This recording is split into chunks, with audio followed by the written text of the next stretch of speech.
Maliss is Yugioh's weirdest archetype. Yep, I'm calling it now. Your first response is probably, what are you talking about, Toon World? In this economy? Well, my reasoning is less a result of how the deck plays or how the deck looks because, let's be honest, we've had too many anime girls ship their decks in the past couple of years. Instead, it's because of what Maliss pays tribute to, Alice in Wonderland. You've undoubtedly heard the tale before. A young girl on a picnic with her sister gets distracted by and follows a rabbit down a strangely human-sized hole into a world of utter nonsense. If you haven't, then go SparkNote it.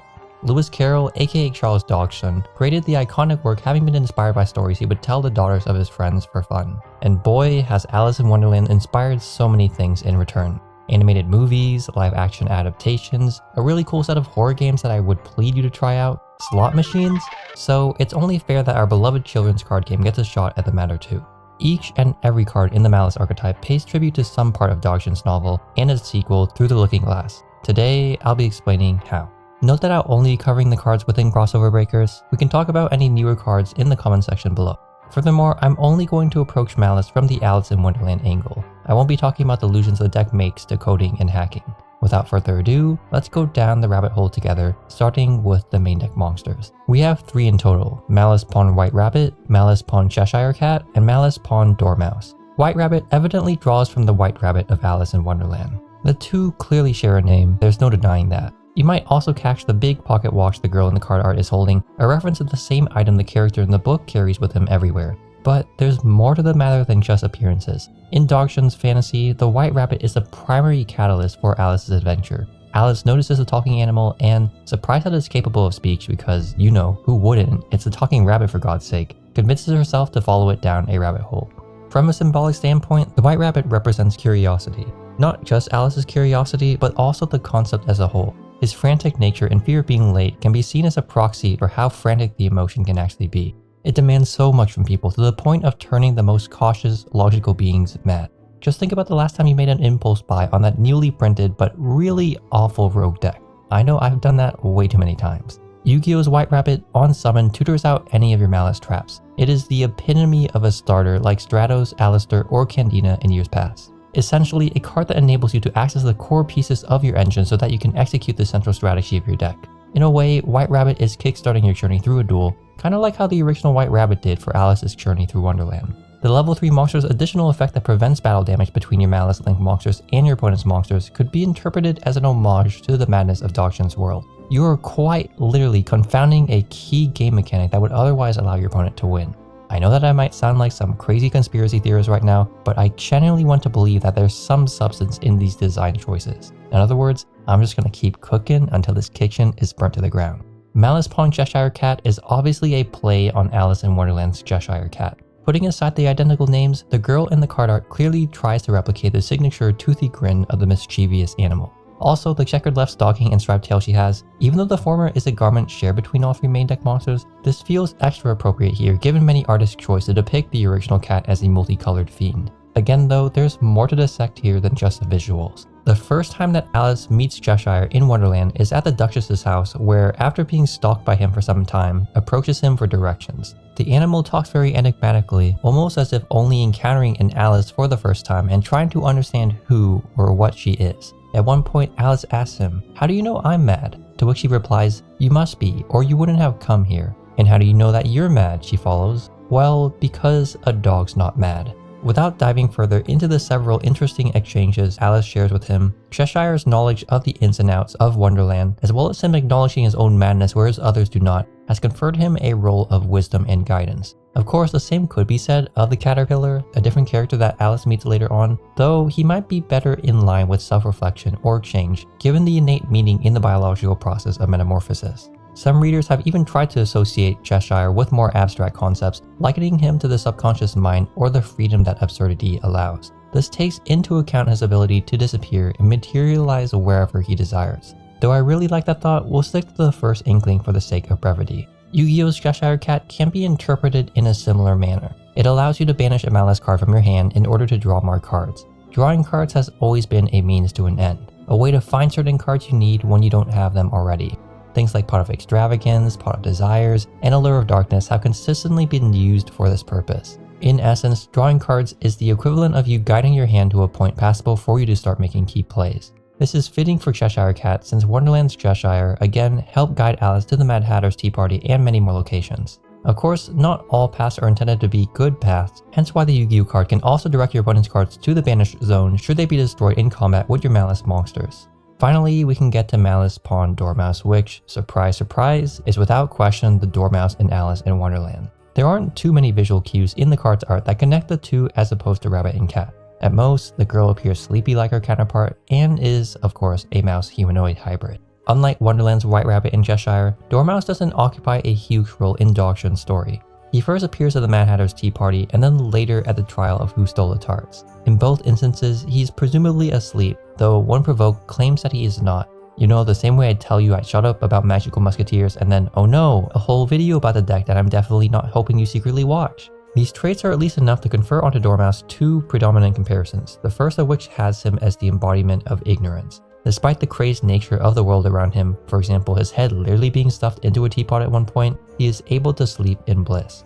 Alternatively, Dormouse may simply serve as a vessel to draw attention to the other more fleshed out characters. You know, the same way people talk about X rogue deck with Runic, one, let's be real y'all, it's more Runic than it is that other thing. The fact he is so mundane and, to a degree, quote-unquote normal, puts into perspective the wild theatrics of the Hatter or the ferocious tantrums of the Queen of Hearts. Yu-Gi-Oh's Dormouse is capable of tutoring out your other Maliss monsters. It's a means to an end, a route by which you can access the rest of your deck's engine, though in a manner different from White Rabbit. Because while White Rabbit directly accesses the key traps of your archetype, Dormouse gets to them through her. It's like how Summoner Monk is used to bridge you to the level 4 you actually want to summon, or Tour Guide to the Scarm you'll inevitably forget during the end phase. In essence, Dormouse highlights Maliss's other names more than itself at times. Sound somewhat familiar? The inability for Maliss Link monsters to be destroyed by card effects while pointing to Dormouse can also be taken as an act of neglect. You are quite literally brushing aside your opponent's attempts to remove your bodies from the board. Before we move on to the next section, I do want to briefly bring up an honorary Maliss card. The Mad Hacker is a common release all the way back in Battle of Chaos and is featured in some of the art of Maliss's spells and traps. It's obviously inspired by the Mad Hatter of Alice in Wonderland. In adherence to what I said before about only discussing crossover breakers, I won't be doing a deep dive into how Hacker embodies the core themes of its associated character. I just wanted to draw your attention to the dude in case you weren't aware of it. Funny when Konami turns random one-ups into full-fledged archetypes, no?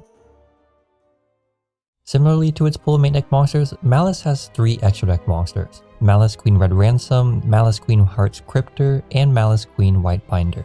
Red Ransom is inspired by the Red Queen from the Alice in Wonderland sequel, Through the Looking Glass. Don't confuse her with the Queen of Hearts from Alice in Wonderland. I mean, sure, they both share a similar sense of fashion and are tyrants of their respective kingdoms. The difference lies in how they apply that tyranny. The Red Queen is like a clean 40 card list, while the Queen of Hearts is a 60 card pile. The former is going to be very consistent and have a very straightforward game plan. The latter is just going to keep throwing shit at the fan and surprise you because for some reason they're playing Fire King monsters in their Blue Eyes deck. Like, how do you plan for? In other words, the Red Queen is a cold, calculating dictator while the Queen of Hearts is the average Yu-Gi-Oh player. Take for example the first instance Alice meets the Red Queen in Through the Looking Glass. The two treat each other with respect and the Queen helps Alice through a game of chess. Only later does the girl realize that this kindness is but a mask. The Red Queen is cruel to the pawns laid before her, expecting utter perfection from them at all times. In a way, Yu-Gi-Oh's Red Ransom embodies this dogma. The card flips the stats of all of your opponent's monsters so long as they stand on the field. Red Ransom applies her influence thoroughly and uniformly with no room for error or retaliation. Sure, the effect may not necessarily be as broken as a Skill Drain or a Towers, but it's definitely enough to cause some strain on your opponent's mind. Interestingly, there's an old scientific term inspired by Dodgson's Red Queen. The Red Queen hypothesis states that a species needs to constantly evolve just to keep up with their enemies. It honors a remark the Queen makes to Alice: "Here you see, it takes all the running you can do to keep in the same place." This will undoubtedly sound like a stretch, but the fact that Red Ransom searches for a Maliss spell is, in a sense, a case of you trying to keep your resources flowing to maintain your agency against your opponent. Maybe I'm wrong, maybe I'm right. As a scientist, I love the illusion, so I was always going to mention it. Now that we've established Red Ransom as the Red Queen, that leaves Hearts Cryptor as the Queen of Hearts. The Queen of Hearts is, well... Off with their heads! Off with her head! Off with her head! Yeah.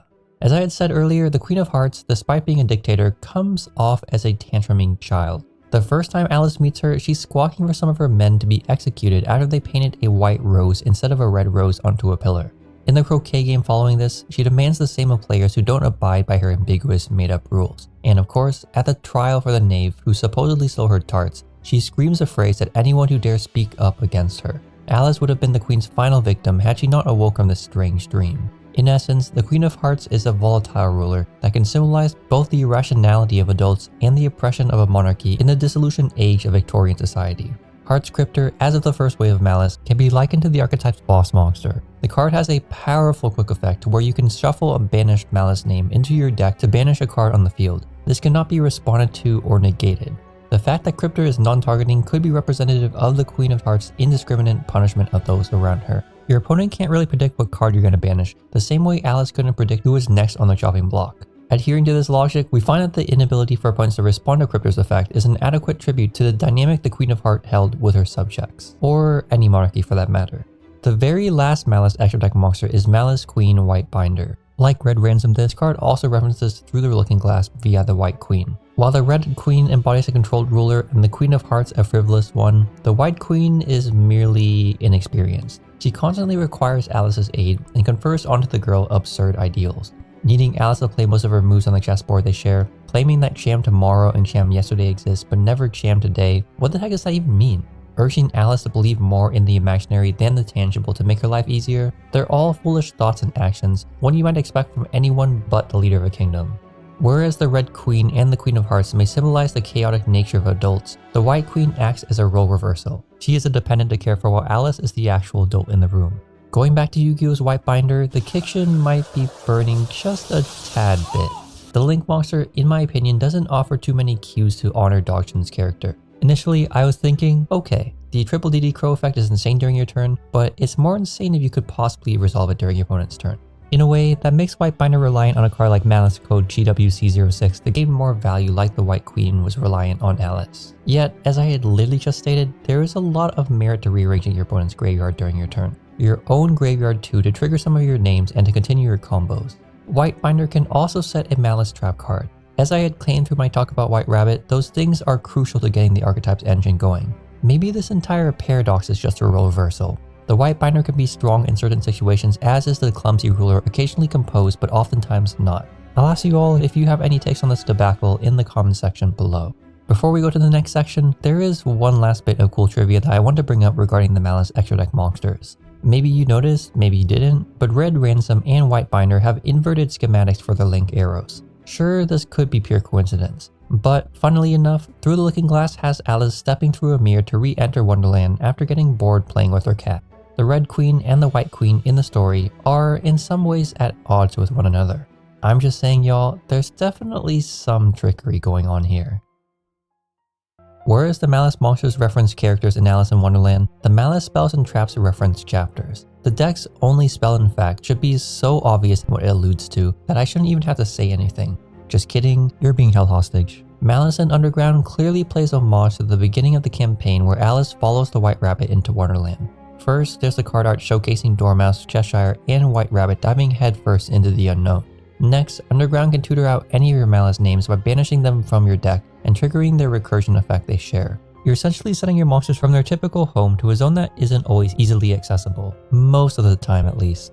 More compelling than those two reasons, however, is that Underground is a field spell. Field spells in Yu-Gi-Oh! Are supposed to immerse you in a new world or domain upon their activation. Maybe you're seeking passage to a world darker than darkness, making a pilgrimage to a heavenly temple to heed the angel's guidance, or simply banging at Longkrisu's door to help a brother out. Given, Underground doesn't illustrate for us what Yu-Gi-Oh's Wonderland could have looked like, but the flavor of a backwards world is still communicated through the rest of the card's effect. Underground can bolster your Maliss Link monsters to make them the targets of your opponent's attacks. You're altering the basal state of the game, altering the original attack of your monsters and how your opponent can interact with them. Mentally, you can probably imagine being in some warped reality. The cherry on top here is that the term Underground was actually an early name for Wonderland. Dodgson, before publishing Alice in Wonderland, had titled his manuscript Alice's Adventures Underground. Kinda interesting, right? The Maliss trap cards are a little bit more cryptic in what they harken to. All of the numbers in their names are chapter numbers exclusively from Alice in Wonderland. It's entirely possible that later we may get other trap cards that draw from Through the Looking Glass. But until then, let's focus on what we have at hand. MTP07 can be divided into two parts. 07 stands for Chapter 7, and MTP is that chapter's title, Mad Tea Party. The plot of this section is just that. Alice attends a tea party. She meets the Dormouse and the Mad Hatter. Coincidentally, Yugioh's Dormouse and Mad Hatter shine in MTP 07's artwork. It is a shame that we don't have a card for March Hare, another character at the tea party who plays a decent role in amplifying the Hatter's string antics. Nonetheless, the card works where it's due. With the range of characters Alice meets during the event, it's fair that MTP 07 can add any of your Maliss names from your deck to your hand. XW706 is a reference to Chapter 6, Pig and Pepper. This is when Alice first encounters the Moody Duchess and the Cheshire Cat. The letters XWC in the card's name likely spell out grin without a cat, a phrase which Alice uses after meeting the latter. Obviously, to supplement this thesis, we see Yugioh's Cheshire Cat smirking mischievously on the card's artwork. At this point, I should call attention to the special activation condition that all Maliss trap cards bear, the one where you can activate them on the same turn they are set by banishing a Maliss name you control. As I had brought up earlier, Cheshire Cat has the ability to disappear at will. It disappears shortly after talking with Alice in Chapter 6. The Fiend can also appear whenever it wants, as it does in Chapter 8, the Queen's Croquet Ground, to taunt the Queen of Hearts as an animated head. It's cool that XWC06 can get rid of one of your Maliss monsters and then materialize another one from your graveyard or banished zone. The last Maliss trap card, TB11, sources Chapter 11, Who Stole the Tarts. The TB likely stands for a phrase uttered in the text course, twinkling begins with a T. To my knowledge, there's not much behind those words beyond fancy wordplay mocking the English language. Who Stole the Tarts as a whole, however, can be considered the climax of Alice in Wonderland. While analyzing the Heart Scripter, I mentioned how the Queen of Hearts knave had been accused of stealing his sovereign sweets. As such, the rambunctious ruler gathered all inhabitants of Wonderland to speak at his trial. In everyday society, a court might be considered a symbol of order. Everyone is made equal in the face of the law, and decisions are made based on principle as opposed to emotion. Adopting this mindset, Alice attends a trial, hoping it can offset the insanity she has experienced everywhere else. She doesn't find consolation, unfortunately. The Queen continues to ask for anyone that speaks up to be beheaded. The King reads off an illogical verdict. The jury barely pays attention to the proceedings. Alice finally had enough of Wonderland and coincidentally wakes up after challenging the Queen. I wish TB11 had some really deep message behind it, as did Who Stole the Tarts. Maybe it still does in spite of what I'm about to say. I couldn't find any, however. At the very least, I'd argue that the fact that TB11 can summon literally any Maliss monster from anywhere is akin to how all-encompassing the court trial is. Basically, every character in Dodgson's book was present, and here every Maliss can be present. At this point, I've covered all of Maliss's cards from its debut set. Whether or not you agree with everything I've said is up to you. I'm sure at the very least that you can't deny that there are some parallels to be had. Yet, you might have noticed that something, or instead someone, is missing. We spent this entire video trying to link a bunch of flimsy cardboard back to the hallmark of literature that is Dodgson's Alice in Wonderland. But where is Alice herself? The girl who starts the journey and serves as our eyes and ears through the maddened world of Wonderland. Why isn't there a card for our beloved heroine? Did Konami forget to print one, just like how they apparently forgot to print a Necros trap in the newest wave of Necros support? Well, no. Alice, in this case, is you. I've talked a great deal about all the supporting characters in Dodgson's work, but at the end of the day, Alice is the main protagonist front and center. She is the one that inadvertently starts the journey, and she doesn't sit around idly while things happen around her. As I hinted at while explaining Who Stole the Tarts, in a world of chaos, Alice tries to attribute order. She questions everything she doesn't understand. What is a caucus race, and why must she run one in order to dry off? Why do the people in Dormouse's story draw things that start with an M? Why does Griffin call the mock turtle a tortoise and not a turtle? In each instance, Alice receives a prompt and almost condescending answer as if she should have known the truth all along. To Wonderland's inhabitants, she is insane. But to us, at least from what we can glean, the girl is the sole voice of reason in such a forsaken place. You, as a duelist, are granted the hefty burden of trying to wield such a special deck through the unholy game that is Yu-Gi-Oh! In its raw state, Maliss is just a bunch of cards. They are designed to have synergy with one another and a handful of other friends, sure.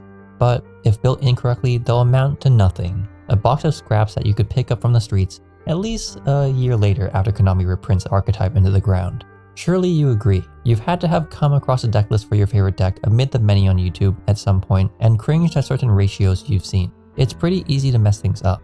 If you are able to craft Maliss properly though, pilot it properly too, you can turn Yu-Gi-Oh's weirdest archetype into one of its most formidable threats. You are the voice of reason. You are the Alice of this timeline. No offense to anyone that really digs the way Maliss turned out, but I have to admit, I'm a little sad we got another waifu archetype instead of something more creative.